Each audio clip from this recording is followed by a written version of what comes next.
നമസ്കാരം. കനേഡിയൻ താളുകളിലെ സായാഹ്ന വിശേഷങ്ങളിലേക്ക് എല്ലാ കനേഡിയൻ മലയാളികൾക്കും സ്വാഗതം.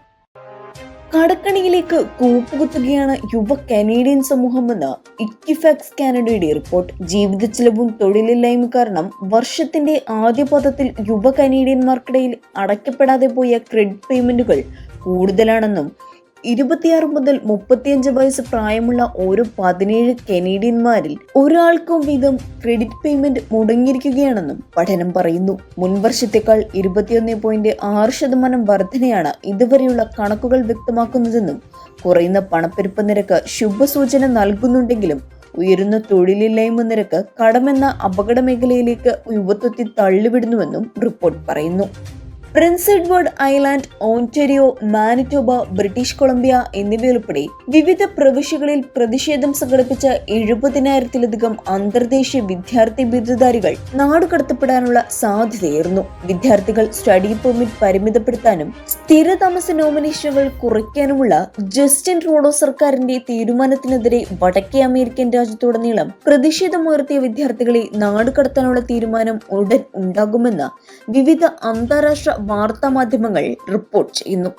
കാനഡയുടെ ചരിത്രത്തിലെ ഏറ്റവും വലിയ സ്ഥാനാർത്ഥി പട്ടികയുമായി മോൺട്രിയൽ ഉപതിരഞ്ഞെടുപ്പ് വരുന്നു. കനേഡിയൻ ഫെഡറൽ തെരഞ്ഞെടുപ്പുകളുടെ ചരിത്രത്തിലെ ഏറ്റവും ദൈർഘ്യമേറിയ ബാലറ്റ് മോൺട്രിയലിൽ നടക്കാനിരിക്കുന്ന ഉപതിരഞ്ഞെടുപ്പിനായിരിക്കുമെന്ന് ഏതാണ്ട് ഉറപ്പായി കഴിഞ്ഞിരിക്കുന്നു. ഇലക്ഷൻസ് കാനഡയുടെ കണക്കനുസരിച്ച് 91 സ്ഥാനാർത്ഥികളെങ്കിലും സെപ്റ്റംബർ 16 ലാസലിലെ എമാർട്ട് വോർഡനിൽ നടക്കുന്ന ഉപതിരഞ്ഞെടുപ്പിന്റെ ബാലറ്റിൽ ഉണ്ടായിരിക്കും. മുൻപ് ടൊറന്റോയിൽ സ്ഥാപിച്ച 84 സ്ഥാനാർത്ഥികൾ എന്ന റെക്കോർഡാണ് ഇക്കുറി പഴം കഥയാവുന്നത്. കനേഡിയൻ തിരഞ്ഞെടുപ്പ് ചരിത്രത്തിൽ 0 വോട്ട് നേടി കുപ്രസിദ്ധനായ ഫെലിക്സ് ആന്റോയിൻ ഹാമൽ ഉൾപ്പെടെ ഇക്കുറിയും ജനവിധി തേടുന്നവരുടെ കൂട്ടത്തിൽ ഉണ്ടെന്നതാണ് കൗതുകകരമായ വസ്തുത. ഇനിയും ഒരംഗത്തിന് കൂടി താൻ ഉണ്ടാവുമെന്ന സൂചന നൽകി പ്രധാനമന്ത്രി ജസ്റ്റിൻ ട്രൂഡോ.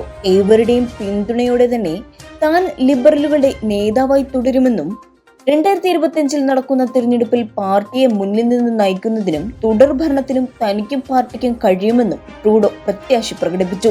സർ വിൽഫ്രഡ് ലോറിയറിന് ശേഷം ഒരു പ്രധാനമന്ത്രിയും നേടിയിട്ടില്ലാത്ത 4ാം തവണ എന്ന സ്വപ്നം തനിക്ക് നേടാനാകുമെന്നും ട്രൂഡോ ആത്മവിശ്വാസം പ്രകടിപ്പിച്ചു.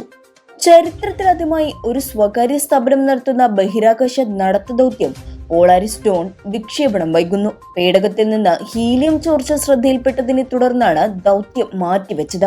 ഇലോൺ മസ്കിന്റെ സ്പേസ് എക്സ് കമ്പനിയുടെ ബഹിരാകാശ ദൗത്യത്തിൽ മലയാളിയായ മെഡിക്കൽ വിദഗ്ധൻ ഡോക്ടർ അനിൽ മേനോന്റെ പങ്കാളി അന്ന മേനോനും ഭാഗമാണ്. താമസമന വിക്ഷേപണം നടക്കുമെന്നാണ് നിലവിൽ സ്പേസ് എക്സ് അധികൃതർ അറിയിച്ചിരിക്കുന്നത്. പ്രൊഫഷണൽ അല്ലാത്ത ബഹിരാകാശ യാത്രികരുടെ സ്പേസ് വാക്ക് എന്ന സുപ്രധാന നേട്ടത്തിനരികെയാണ് സ്പേസ് എക്സ്. ഈ ദൗത്യം ആദ്യത്തെ സിവിലിയൻ ബഹിരാകാശ നടത്തവും ഉൾപ്പെടുമായിരുന്നു. പോളാരിസ് ഡോൺ എന്ന പേരിലുള്ള 5 ദിന ദൗത്യത്തിൽ അന്നയുൾപ്പെടെ 4 ബഹിരാകാശ യാത്രികരാണുള്ളത്. നാസയുടെ കെന്നഡി സ്പേസ് സെന്ററിൽ നിന്ന് സ്പേസ് എക്സിന്റെ ഡ്രാഗൺ പേടകത്തിലാണ് ഇവരുടെ യാത്ര. വിവാദങ്ങൾക്ക് വിരാമമിട്ട് അമ്മയിൽ കൂട്ടരാജി. പുതിയ ഭരണസമിതി 2 മാസത്തിനുള്ളിൽ. President Mohanlal, general secretary Siddique, vice പ്രസിഡന്റുമാരായ Jayan Cherthala, Jagadish, joint secretary Baburaj, treasurer Unni Mukundan, executive committee അംഗങ്ങളായ അൻസിബ ഹസൻ, ടൊവിനോ തോമസ്, സരയു, അനന്യ, വിനു മോഹൻ, ടെനി ടോം, സുരേഷ് കൃഷ്ണ, കലാഭവൻ ഷാജോൺ, സുരാജ് വെഞ്ഞാറമൂട്, ജോയി മാത്യു, ജോമോൾ എന്നിവരാണ് രാജിവെച്ചിരിക്കുന്നത്. ഓൺലൈൻ യോഗത്തിലാണ് അംഗങ്ങൾ രാജിവെച്ചത്. ഇക്കഴിഞ്ഞ മാസമാണ് പുതിയ ഭരണസമിതി രൂപീകരിക്കപ്പെട്ടത്.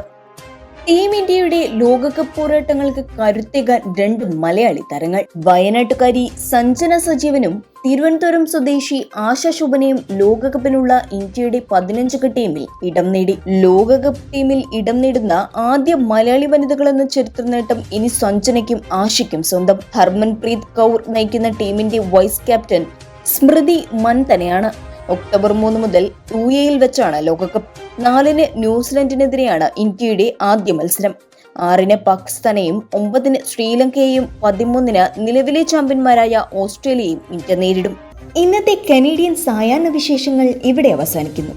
ഇത് നിങ്ങളിലേക്ക് എത്തിച്ചത് Polaris dental Brampton, Latha Menon barrister solicitor of Menon law professional corporation, കേരളക്കാരി house Mississauga, Gopinathan Ponmanadiyil Rudraksha gem expert, Roy Josh, broker of records. ഇവർക്കും നല്ലൊരു സായാഹ്നം നേർന്നുകൊണ്ട് കനേഡിയൻ താളുകൾക്ക് വേണ്ടി ഗാഥാപ്രകാശ്. കൂടുതൽ കനേഡിയൻ വിശേഷങ്ങൾക്കായി ഞങ്ങളുടെ യൂട്യൂബ് ചാനൽ സബ്സ്ക്രൈബ് ചെയ്യാൻ മറക്കരുതേ.